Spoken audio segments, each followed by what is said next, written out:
পরে স্বামীর মাল হেফাজত করে আপনারা কেন পারবেন না?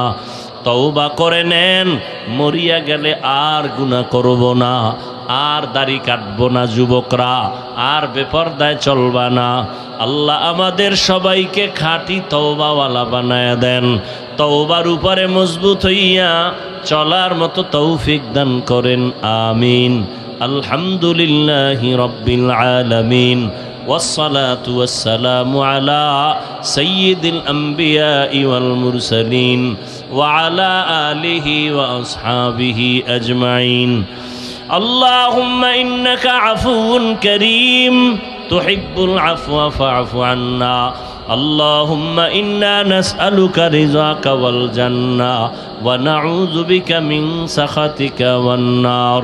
اللهم إنا نعوذ بك من البرص والجنون والجذام وسيء